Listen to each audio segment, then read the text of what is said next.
शिखर पर मिलेंगे। अध्याय 2। अब समय है। आप चतुर और निर्धन हो सकते हैं। HindiAudiobook.com।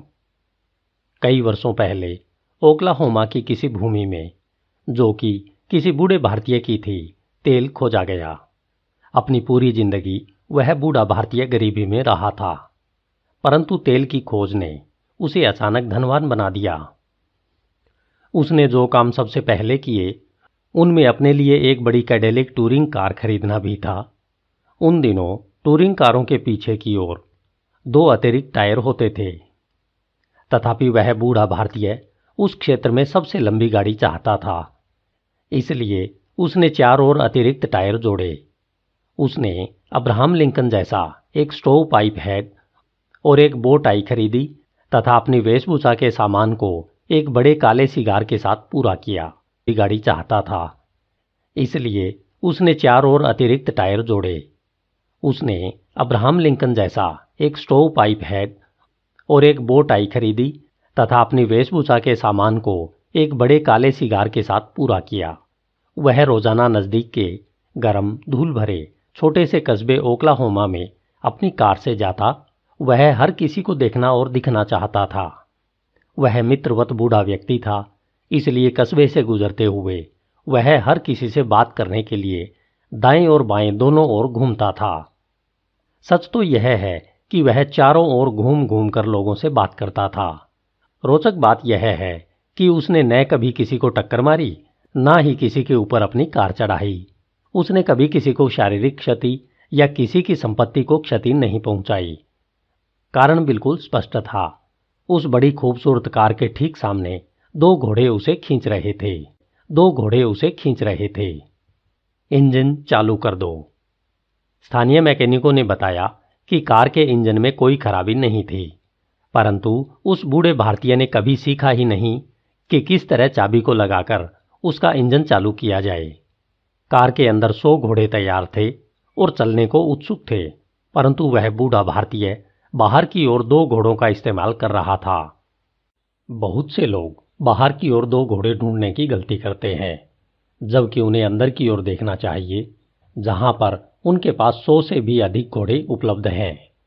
मनोवैज्ञानिक बताते हैं कि हमारी उपलब्ध योग्यता और हमारे द्वारा प्रयोग की जाने वाली योग्यता की दर भी इसी प्रकार है, 2 से 5%।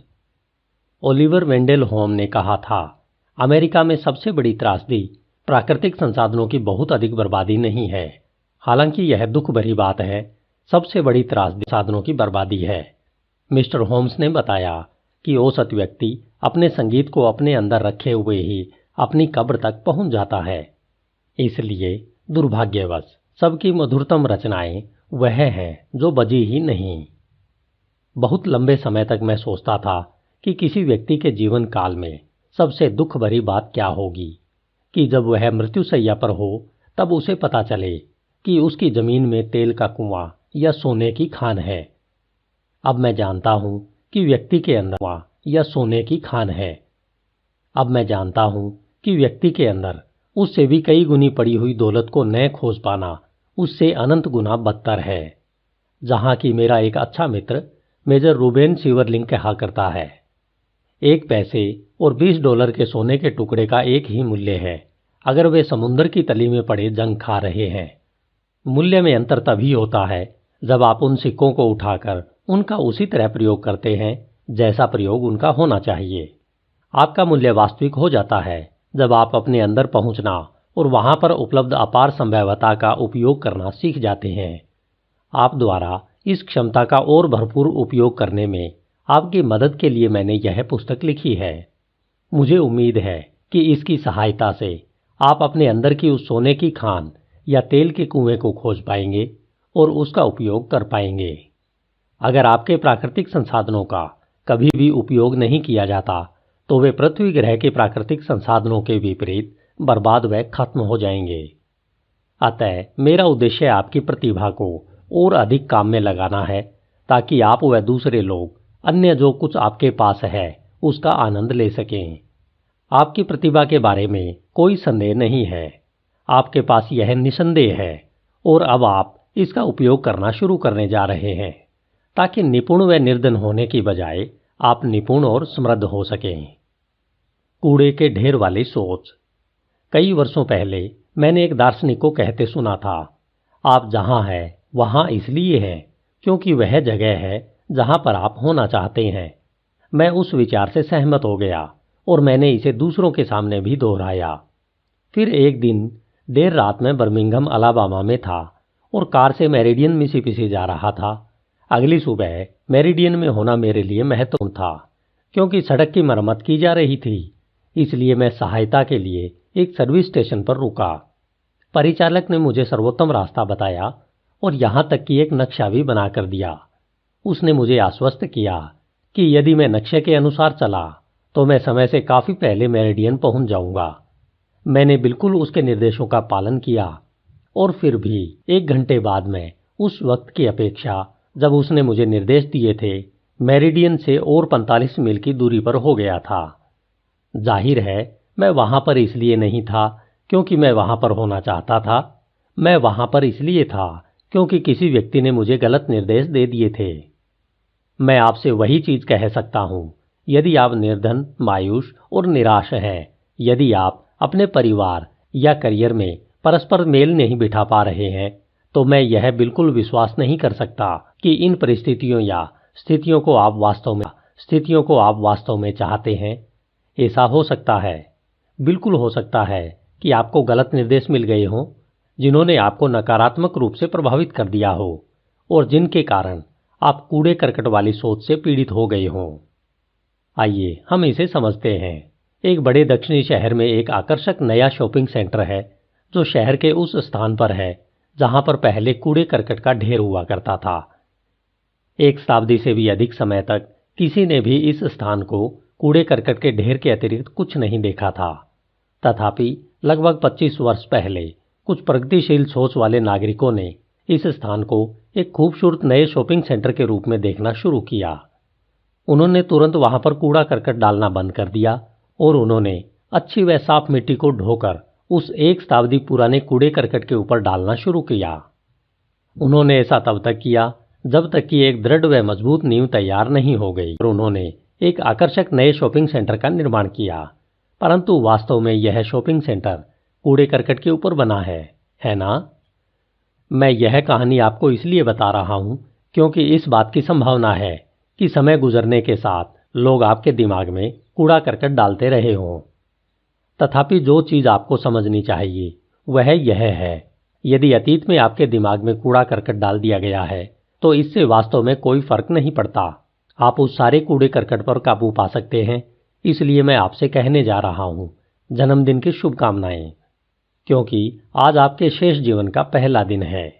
अतीत बीत चुका है और जिस तथ्य को आपने अभी तक पढ़ा है वह बताता है कि अब आप एक महान भविष्य के लिए आधार निर्माण की प्रक्रिया में हैं। चेतावनी, कूड़ा करकट संभवतः आपके दिमाग में एक लंबे समय तक डाला गया है। असलियत में हमें समझना चाहिए कि कुपोषण से पीड़ित किसी व्यक्ति के पूरे शारीरिक स्वास्थ्य को केवल एक अच्छे संतुलित आहार को खिलाकर पुनः ठीक नहीं किया जा सकता, चाहे वह आहार कितना भी बड़ा और अच्छा क्यों न हो। इसलिए कृपया यह समझ लें कि फिलहाल जो हम कर रहे हैं वह यह है कि कूड़े करकट को सकारात्मक सोच व सही मानसिक नजरिए की पतली सी परत से ढक दें।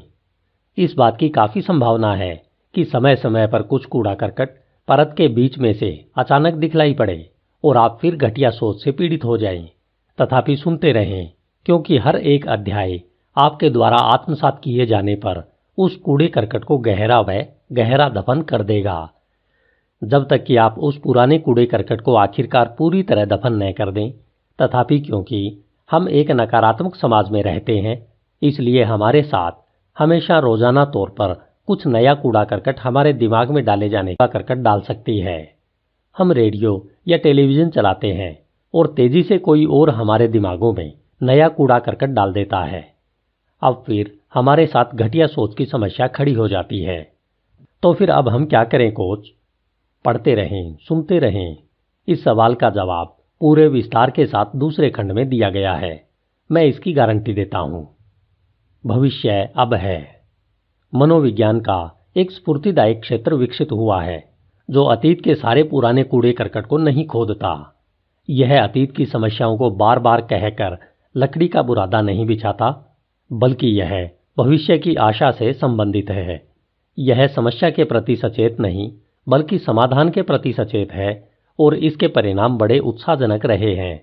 विलियम ग्लासर की एक रोचक पुस्तक स्कूल्स विदाउट फेल्योर इसी मूल सिद्धांत का पालन करती है। इस पुस्तक में डॉक्टर ग्लासर ने कुछ कार्यक्रमों का वर्णन किया है जो उन युवाओं के मामले में कारगर है जिन्होंने कुंठा, पराजय, निराशा और विफलता के अलावा बाकी कुछ नहीं जाना। वे भविष्य की आशा के बारे में बात करते हैं, न कि अतीत की समस्याओं और व्यक्तित्व के बारे में। सकारात्मक रास्ता अपनाने से और विद्यार्थियों को बेहद प्रोत्साहित करने से उनके परिणाम चकित कर देने वाले रहे हैं। असल में यह अभी भी आदमी को 2000 वर्ष पहले धर्म प्रचारक पोल द्वारा धार्मिक पुस्तक में दी गई सलाह की ओर ले जाता है, जब उन्होंने कहा था, अतीत में पड़ी हुई चीजों को भूलकर मैं मंजिल की ओर अग्रसर हूं। पॉल ने ये शब्द रोमन जेल में लिखे थे जब वे मृत्यु के करीब थे। पॉल ने इस बात पर भी बल दिया कि उन्होंने जीवन की लड़ाई जीतने के लिए लड़ी है। मेरा दृष्टिकोण भी यही है। मैं भी मानता हूं कि जीतना ही सब कुछ नहीं है, परंतु जीतने का प्रयास करना जरूरी है।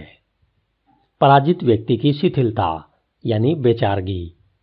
जब कोई व्यक्ति कूड़े करकट के ढेर वाली सोच का शिकार हो जाता है तो लक्षण स्वरूप वह पराजित व्यक्तियों की कमजोरियों का एक मिश्रण तैयार कर लेता है। यदि आप कभी फुटबॉल के खेल में शामिल हुए हो या आपने इसे कभी टीवी पर देखा हो तो आप जानते होंगे कि पराजित की शिथिलता क्या होती है। आक्रामक खिलाड़ी रक्षात्मक खिलाड़ी के पीछे आ गया, उसने गेंद तक पहुंचकर उसे दूसरे खिलाड़ी की ओर बढ़ाया और आखिरी क्षेत्र की ओर बढ़ गया। रक्षात्मक खिलाड़ी जल्दी से संभला और लगन के साथ उसके पीछे लग गया। जब आक्रामक खिलाड़ी आखिरी क्षेत्र से लगभग 20 गज की दूरी पर था तो रक्षात्मक खिलाड़ी ने महसूस किया कि वह गेंद के साथ उस आदमी को नहीं पकड़ पाएगा। स्टैंड पर बैठा हर व्यक्ति भी यह जानता था। इन्हें लगड़ाकर चलना शुरू कर दिया और स्टैंड पर बैठे लोगों ने कहा, इसमें कोई ताज्जुब की बात नहीं है कि यह बेचारा खिलाड़ी को नहीं पकड़ पाया। देखो न, बेचारा लंगड़ा है। अब यह उसकी पराजित वाली शिथिलता थी। आपकी क्या है? जन्मजात। आपके पास जो योग्यता है उसका उपयोग करने के लिए आपको शुरुआत अपनी पराजित व्यक्ति वाली शिथिलता से छुटकारा पाने से करनी चाहिए। पराजित व्यक्ति की एक विशेष कमजोरी है। मैं कोई जन्मजात सेल्समैन या जन्मजात डॉक्टर, वकील, कलाकार, आर्किटेक्ट, इंजीनियर आदि नहीं हूं। मैं इस बात पर बल देना चाहूंगा। अपनी यात्राओं के दौरान मैंने ऑस्ट्रेलिया के ग्रामीण क्षेत्रों से लेकर उत्तर अमेरिका और यूरोप के महानगरों तक के समाचार पत्र लिए हैं।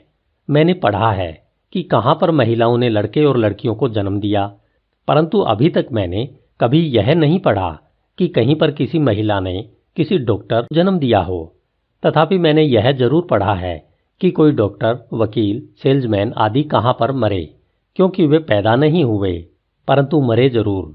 जाहिर है कि पैदा होने से मरने तक के बीच में कहीं पर वे अपनी पसंद या प्रशिक्षण द्वारा वह बन गए जो वे बनना चाहते थे। सच तो यह है कि मैंने यह कभी नहीं देखा कि किसी महिला ने कहीं पर सफलता या विफलता को जन्म दिया हो। वह हमेशा या तो लड़के को जन्म देती है या लड़की को। यदा कदा मैंने किसी आदमी को खड़े होकर यह कहते हुए सुना है, मैं एक स्वनिर्मित आदमी हूं। अभी तक मैंने असफल रहे किसी लड़के या लड़की को खड़े होकर यह कहते नहीं देखा, मैं स्वनिर्मित असफलता हूं। आप जानते हैं वे क्या करते हैं? वे अपनी तर्जनी से इशारा करते हुए कहते हैं, मैं अपने माता पिता के कारण असफल या नाखुश हूं। कुछ कहते हैं, मेरी पत्नी या पति मुझे नहीं समझते, खुश हूं। कुछ कहते हैं, मेरी पत्नी या पति मुझे नहीं समझते हैं।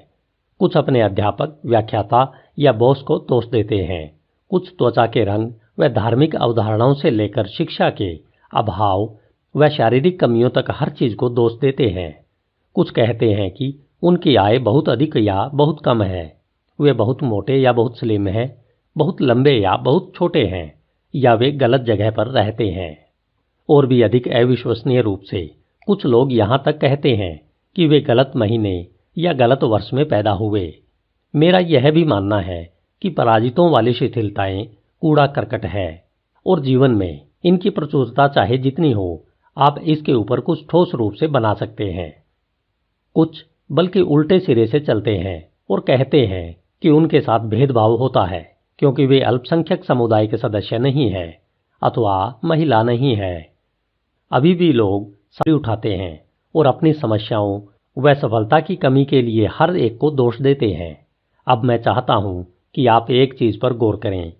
जब आप अपनी तर्जनी से किसी की ओर इशारा करते हैं तो आप पाएंगे कि उससे 3 गुनी संख्या में आपकी उंगलियां वापस आपकी ओर इशारा करती है। आपकी सफलता और आपकी खुशी आपसे शुरू होती है। आप इस पुस्तक के संदेश में जितने अधिक तल्लीन होते जाएंगे, उतनी ही अधिक आपको यह जानकर खुशी होगी कि आप अपने भविष्य पर नियंत्रण पा सकते हैं। शायद पहली बार आपको अपनी असीम क्षमता की पहचान होगी। उम्मीद के कैदी। निश्चित रूप से जीवन का सबसे दुखद अनुभव किसी को यह कहते सुनना है, काश मैं उसकी तरह बात कर सकता, दौड़ सकता, गा सकता, नाच सकता, सोच सकता, एकाग्रचित हो सकता आदि, और आवाज धीरे धीरे सन्नाटे में गुम हो जाती है। संदेश यह है, अगर मेरे पास किसी अन्य व्यक्ति की योग्यता होती तो मैंने क्या नहीं कर दिया होता। इस सवाल का जवाब दोस्त यही है कि किसी दूसरे की योग्यता से भी आपने कुछ नहीं किया होता अगर आप उस योग्यता का प्रयोग नहीं कर रहे हैं जो पहले से ही आपके पास है। आप अपने आप को बेवकूफ़ बना रहे हैं और यह ईमानदारी नहीं है। अगर आप सावधान नहीं हैं तो आप उम्मीद के कैदियों में से एक हो जाएंगे जो यूएसए के हर शहर में मिलते हैं। ये उम्मीद के कैदी वे लोग हैं जो उम्मीद करते हैं कि किसी दिन सड़क पर चलते हुए किसी बक्से या थैले को उनकी ठोकर लगेगी जिसमें उनका व्यक्तिगत सौभाग्य रखा होगा। वे किसी बड़े अवसर की उम्मीद लगाए रहते हैं जो उन्हें तुरंत ख्याति और सौभाग्य दे देगा। आप उन्हें किसी समुद्र के किनारे पर भी यह उम्मीद लगाए हुए देख सकते हैं कि उनका जहाज रास्ते में है, परंतु मन की गहराई में वे जानते हैं कि वह हैं जो हमेशा किसी दूसरे की योग्यता या प्रतिभा का सपना देखते रहते हैं अथवा कामना करते रहते हैं। सच्ची बात यह है कि सफलता के लिए जरूरी योग्यता आपके पास पहले से ही है। जिंदगी की कहानी बार बार आपको आश्वस्त करती है कि जो कुछ आपके पास है, यदि आप उसका उपयोग करेंगे तो आपको उपयोग करने के लिए और मिलेगा। जीवन आपसे यह भी कहता है कि यदि आप इसका उपयोग नहीं करेंगे तो आप इसे गंवा देंगे। खूबसूरत लोग ये हैं। वे अमीर लोग जो मस्ती के लिए अक्सर दूर दूर की यात्रा करते हैं और अच्छी जिंदगी के नाम पर मौज मस्ती व खेलों को बहुत महत्व देते हुए अपनी अंतर्राष्ट्रीय यात्राओं के दौरान संदेहास्पद नैतिक आचरणों में लिप्त रहते हैं। निश्चित रूप से वे खूबसूरत लोग नहीं हैं। मेरे दृष्टिकोण से सच में खूबसूरत लोग जिंदगी के हर क्षेत्र में और अक्सर पोलियो से लेकर पूर्ण रूप से अंधेपन तक हर चीज से पीड़ित होते हैं। उन्होंने पराजितों की शिथिलता को स्वीकार करने से इनकार कर दिया और इस प्रक्रिया में वे बहुत सफल, खुश और सुव्यवस्थित व्यक्ति हो गए। वे हर जाति, नस्ल और रंग का प्रतिनिधित्व करते हैं। उनकी शैक्षणिक पृष्ठभूमि कक्षा 3 से लेकर पीएचडी तक भिन्न भिन्न है। मैंने ऐसे लोग देखे हैं जो कई बार लगभग अविश्वसनीय विकलांगता के कारण और बहुत बार उसके बावजूद सफल हुए हैं। उनकी कहानियां हमारे लिए सबसे खूबसूरत कहानियां हैं। बिना किसी अपवाद के ये लोग सोचते हैं कि आदमी की अभिकल्पना उपलब्धि के लिए की गई, उसका निर्माण सफलता के लिए किया गया और उसे सफलता के बीच सहायतार्थ प्रदान किए गए। जब आप इस धारणा को अपना लेते हैं तो आप पाएंगे कि किसी भी समस्या के लिए किसी को दोष देने की जरूरत नहीं रहेगी।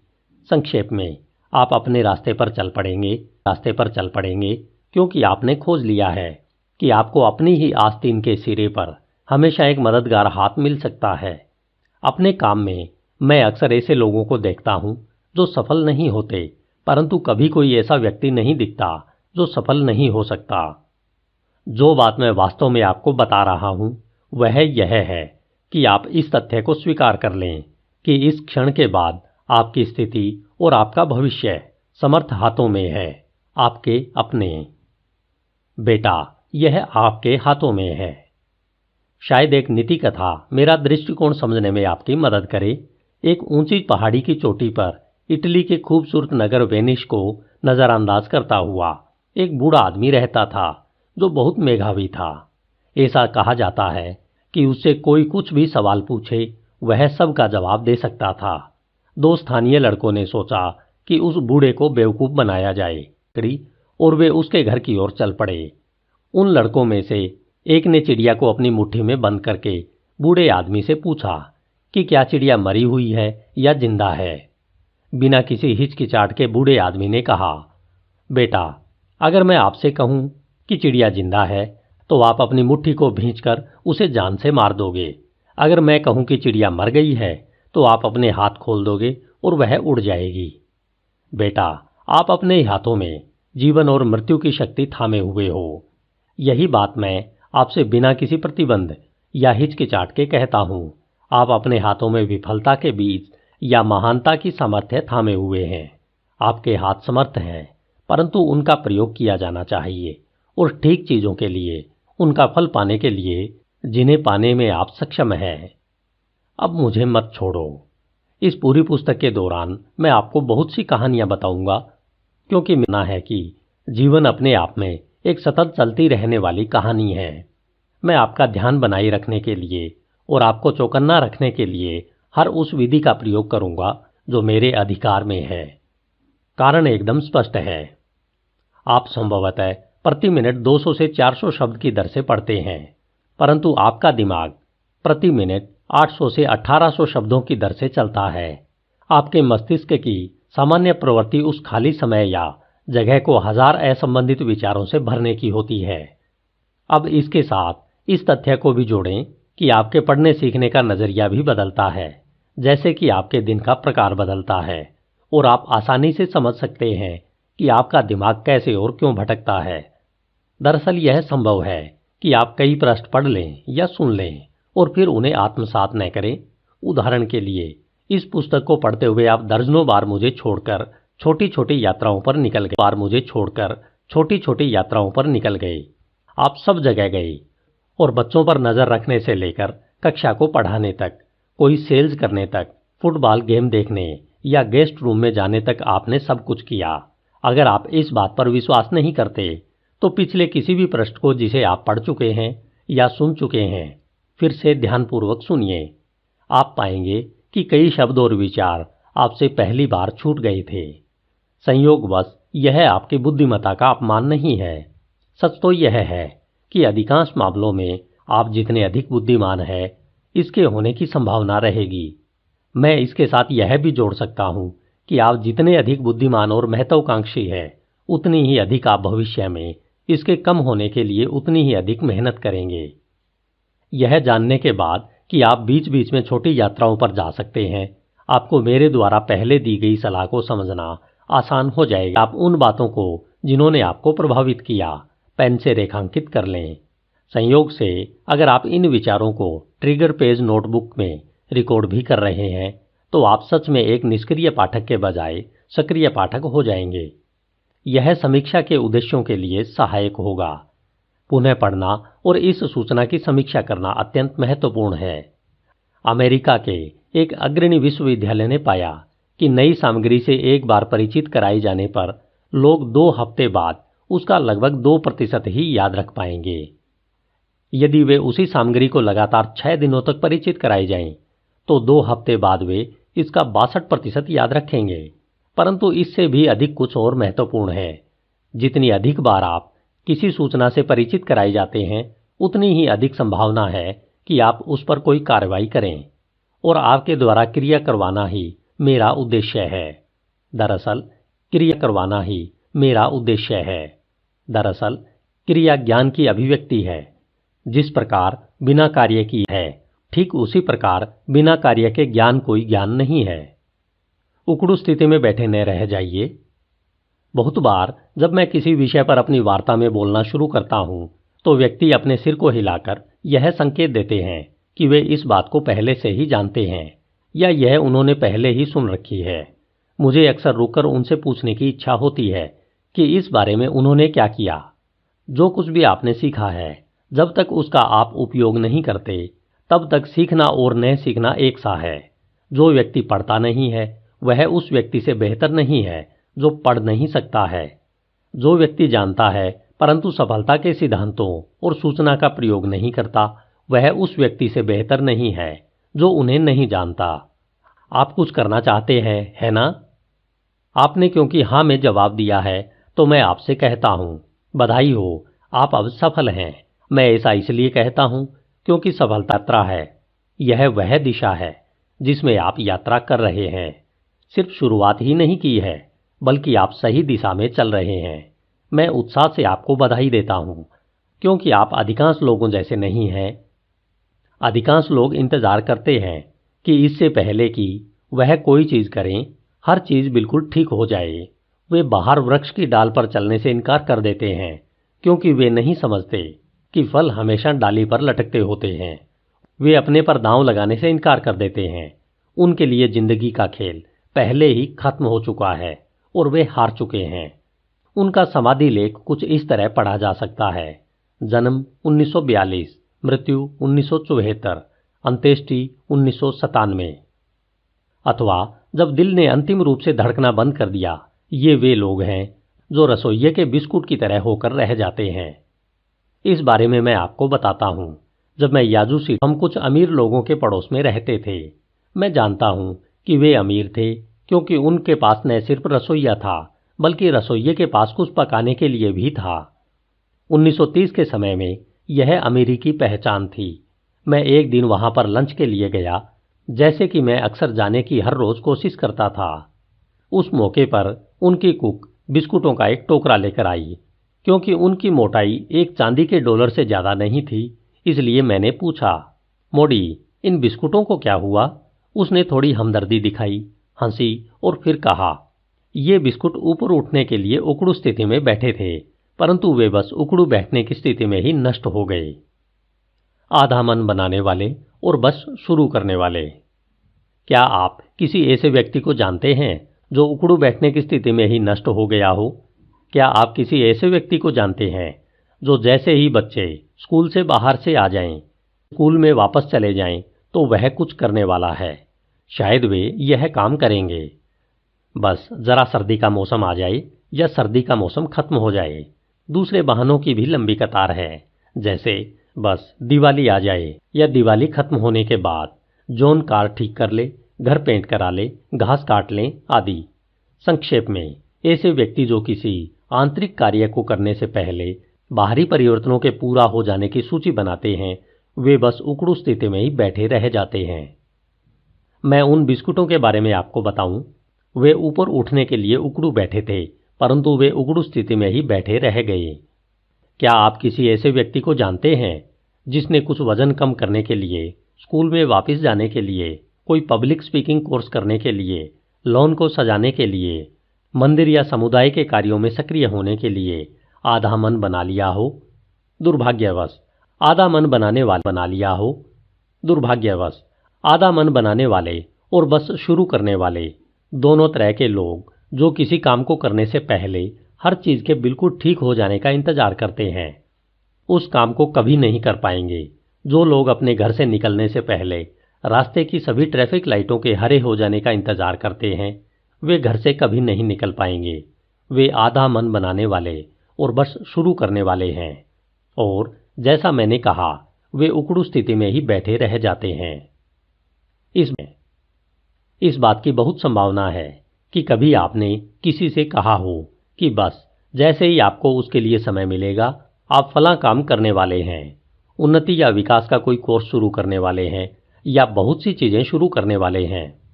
क्योंकि मैं बहुत से ऐसे लोगों से मिलता हूं जो इस स्थिति में ठीक बैठते हैं, और क्योंकि मैं नहीं चाहता कि मेरी पुस्तक का पाठक उकड़ू स्थिति में ही बैठा रह जाए, इसलिए मैं कुछ ऐसी चीज का प्रयोग करूंगा जो बहुत प्रभावकारी है। मेरा बिजनेस कार्ड गोल आकार का है। इसके एक तरफ मेरा नाम, पता व फोन नंबर है, दूसरी तरफ बड़े अक्षरों में TUIT शब्द लिखा है। क्योंकि गोल कार्ड है और TUIT है, इससे यह एक गोल ट्यूट हो जाता है। बाद में मैं इस पुस्तक में आपको बताऊंगा कि एक गोल्ड ट्यूट कैसे पाया जाए। जब आपको अपना गोल्ड ट्यूट मिल जाए, इसे हर समय अपने पास रखें और जब कोई आपसे कुछ सामान्यता तब करते जैसा कि आपको उसके लिए समय मिलता, तो आपको याद रहेगा कि आपके पास पहले से ही आपका गोल्ड ट्यूट है। तब आप आगे बढ़ सकते हैं और उसे कर सकते हैं। यह बिल्कुल ऐसा नहीं है। इस पूरी पुस्तक में मैं पूर्ण रूपेण इस विचार का खंडन करने वाला हूं कि सफल होने के लिए आपको लोगों का अनुचित लाभ उठाना पड़ता है, उनसे दुर्व्यवहार करना पड़ता है और बेईमान होना पड़ता है। दरअसल मैं बिना किसी शक के यह साबित करने वाला हूं कि अपने साथ और अपने साथियों के साथ पूरी तरह से ईमानदार रहकर ही आप जीवन के सब क्षेत्रों में वास्तविक रूप से सफल हो सकते हैं। मैं फिर यह प्रमाणित करूंगा, आप जीवन में जो चाहते हैं वह पा सकते हैं यदि आप दूसरे लोगों की जो कुछ वे चाहते हैं उसे प्राप्त करने में पर्याप्त मदद करते हैं। यह सच है, चाहे आप कोई सेल्समैन, डॉक्टर, पिता, माता, व्यापारी, मैकेनिक या कोई निर्वाचित सरकारी कर्मचारी हो। यह कहानी यह समझने में आपकी मदद करेगी कि जो कुछ आपके दिमाग में है सिर्फ वही मायने नहीं रखता। गुब्बारे बेचने वाला। कई वर्ष पहले एक गुब्बारा बेचने वाला न्यूयॉर्क शहर की सड़कों पर गुब्बारे बेच रहा था। जब धंधा थोड़ा मंदा होता तो वह एक गुब्बारा छोड़ देता। जैसे ही वह गुब्बारा हवा में तैरता, खरीदने वालों की नई भीड़ उसके चारों ओर एकत्रित हो जाती और कुछ मिनटों के लिए उसका धंधा फिर से चल पड़ता। वह बारी बारी से अलग अलग रंग के गुब्बारे छोड़ता था, पहले सफेद, फिर लाल और इसके बाद पीला। कुछ समय बाद एक छोटे से निगरो बच्चे ने उसके कोट की आस्तीन खींची, गुब्बारे बेचने वाले की आंखों में देखा और एक पैना सवाल पूछा, मिस्टर, अगर आप कोई काला गुब्बारा छोड़ें तो क्या वह ऊंचा जाएगा? गुब्बारे बेचने वाले ने उस छोटे लड़के की ओर करुणा, बुद्धिमता और समझदारी के साथ देखा और कहा, बेटा, उन गुब्बारों में जो चीज है उसकी वजह से वे ऊंचे जाते हैं। वह छोटा बच्चा वाकई भाग्यशाली था कि उसे ऐसा आदमी मिला जिसने सिर्फ आंखों से ही नहीं देखा। ठीक आंखों से आप किसी को दौड़ते या चलते हुए या काम करते हुए या खेलते हुए देख सकते हैं। जो व्यक्ति अपने दिल और अपनी आंखों से देख सकता है वह दूसरे व्यक्ति के मनोभावों तक पहुंच सकता है। वह उसे स्पर्श कर सकता है तथा उसके अंदर की अच्छाई को प्रकट कर सकता है। हाँ, गुब्बारे बेचने वाला आदमी ठीक था। मैं भी ठीक हूं जब मैं आपसे कहता हूं कि जो कुछ आपके अंदर है वही आपको ऊपर ले जाएगा। अब दोस्तों, चाहे आप निर्णय करने की घाटी में हैं या हिचकिचाहट की पहाड़ी पर हैं, अथवा आपका करियर या व्यक्तिगत जीवन पहले से ही तेज रफ्तार में है, मेरा आपसे अनुरोध है कि आप अपनी सीट की पेटी बांध लें, क्योंकि आप शिखर की यात्रा पर हैं। यह एक स्फूर्तिदायक यात्रा है जिसमें अल्फ्रेड हिचकॉक की रचना से कहीं ज्यादा रोमांच है, जॉन वेन वेस्टनर से कहीं अधिक हरकत है, शेक्सपियर के नाटक से कहीं अधिक ड्रामा है और 3 छल्लों वाली सर्कस से कहीं अधिक मस्ती है। यह प्यार में डूबी हुई और हंसी से भरी हुई है और किंग सोलोमन की खानों से कहीं अधिक सच्चा पुरस्कार देती है। संक्षेप में, यह पुस्तक आपके भविष्य के लिए आपकी निर्देशिका है। यह सच है कि आप जो चाहते हैं वह पा सकते हैं, बजाय इसके कि आपके पास जो है वह चाहना पड़े।